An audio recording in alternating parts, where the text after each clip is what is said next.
Welcome everyone to Toys and Fitness. This is a special episode. We have a couple of amazing guests with us tonight. From Star Wars, the Disney Plus series, we are excited to welcome Warren. How do you pronounce it, Dan? Proulx. So, welcome guys. Here we go. What's up? You grew up in the 70s and 80s. What toy lines did you play with? And do you collect anything now? So what I used to play with when I was a kid were Micronauts. When you do a stand-in and double for someone like Ewan McGregor, like what does that entail?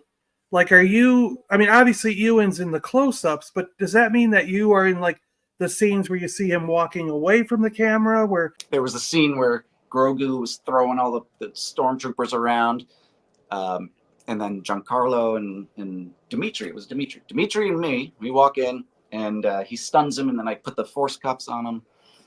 So he wanted to know if you had ever been injured, or if you had, because you did do some stunts on Obi-Wan, right? I was a second unit stunt double. His main unit stunt double was Ross. Great guy. I remember that episode I was talking about where where Grogu was throwing the stormtroopers all back and forth. Man, there was I can't remember his name now, but there was a 26-year-old kid, and they were yanking yanking the ropes, and he was flying into the set and breaking the set. Oh, jeez. And then I'm like, oh my God, this kid's gonna. And then I'm like, oh, he's 26. Come on. Nerd and Tara almost had the same question there. What's that? Yeah. Tara's question was, what would be your dream gig? And Nerd's was, if you could pick your own project to work on, what would it be? So kind of the same line. What would your? So that was a great job to have. The first thing I did was stand there with, holding a blue lightsaber against a red lightsaber and staring at Darth Vader's face. Someone had a question about kissing a dream. Yeah, that's what I was saying. That's one of my Gap's question. Okay, yeah, perfect. Roles. And here. Yep, I got. You don't have to answer this. Okay, but it's a good one. I want to get my glasses throw on. it out there. He's got. Do you borrow? Borrow any soup name. I can't. You don't have a full-size Bantha in your living room, then? Yeah. No. What was your most challenging role that you've done? The Tusken costumes are like a torture device. I've always been a big fan of the Tusken Raiders, so that must have been awesome to be in that costume. It was really fun, and there were times when, because you can only see, this much, right? You can't really see. But there was a time when we were just about to shoot something, and I'm looking at I can see a little bit of the sky, but everything else is just sand.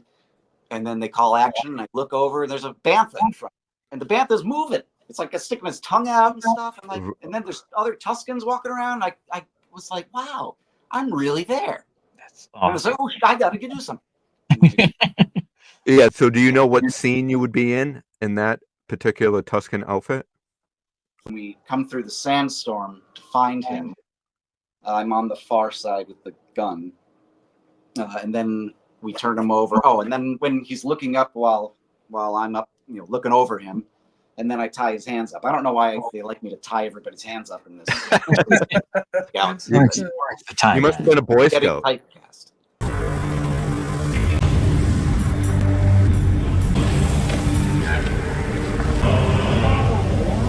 Before you guys take off one more time, where can we find you this weekend? You can find us at the New England Toy and Record Super Show in Dover, New Hampshire, March 23rd and March 24th at the Dover Elks Lodge. There's going to be some great merchandise. So if you want to get in there for first dibs on vintage, Geek Strong. If you want to watch the entire interview, click on this video right here. Thanks for watching. There you go.